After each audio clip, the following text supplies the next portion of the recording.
kita akan merasakan kejenuhan dalam membuat bonsai jika kita sudah membuat banyak sekali karya, dan karya itu bentuknya seperti itu saja, kecuali yang belantai. Jadi kalau kita Assalamualaikum warahmatullahi wabarakatuh. Selamat jumpa kembali dengan channel Non Galeri Freestyle, channel yang berbagi inspirasi tentang konsep, style, estetika, juga perawatan bonsai. Selamat menyimak dan salam bonsai freestyle.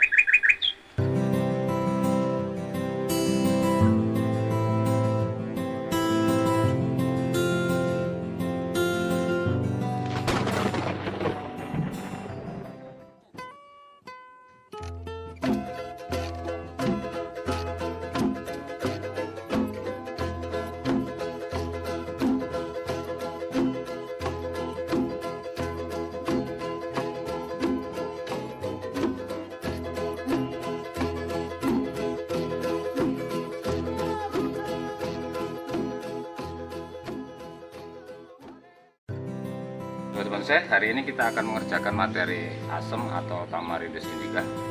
Kebetulan ini ada asem yang ukurannya sangat jumbo, kelihatan bonggolnya seperti adenium. Dan ini sebenarnya dulu pernah sudah jadi barangnya, berhubung di ground kurang perawatan, akhirnya banyak yang mati cabang. Akhirnya ini saya bentuk lagi, udah 2 kali perantingan, dan nanti kita kerjakan bersama-sama untuk pembelajaran. Simak kelanjutannya.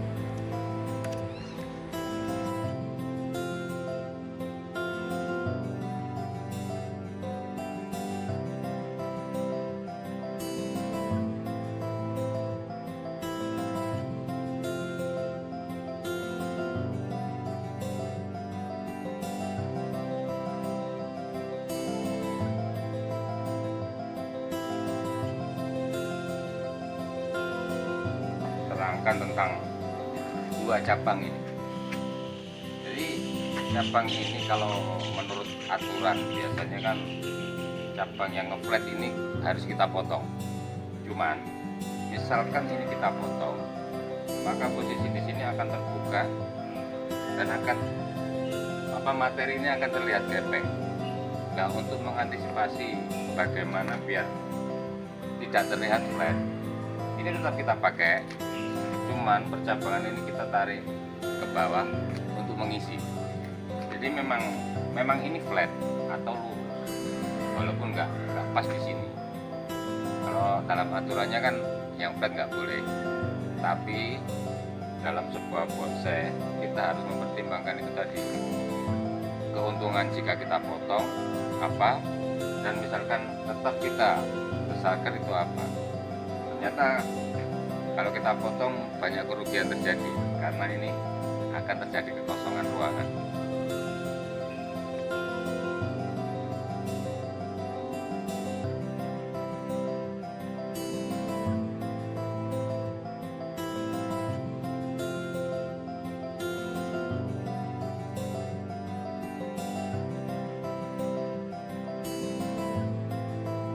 Bonsai ini saya akan mau menerangkan tentang tajuk utama pada materi ini.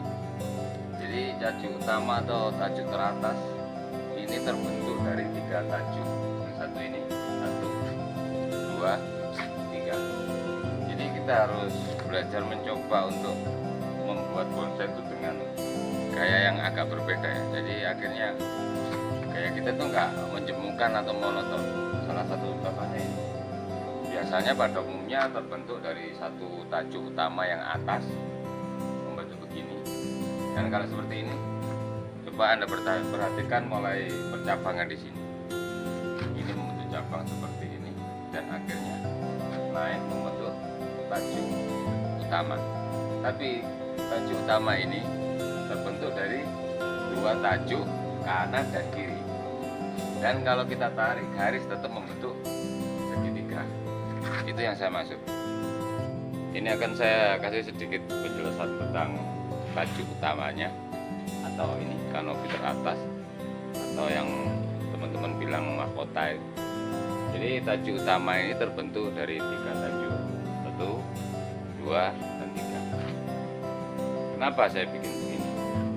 Karena kalau kita bikin begini, otomatis setelah tajuk ini yang paling atas dari tajuk yang kiri ini akan membentuk ketinggian, lalu turun, naik lagi, turun, naik lagi, dan turun. Dan itu yang membuat dimensi-dimensi daun atau percabangan ini lebih tegas. Terus di sampingnya juga kita kasih keluar masuk kayak ini.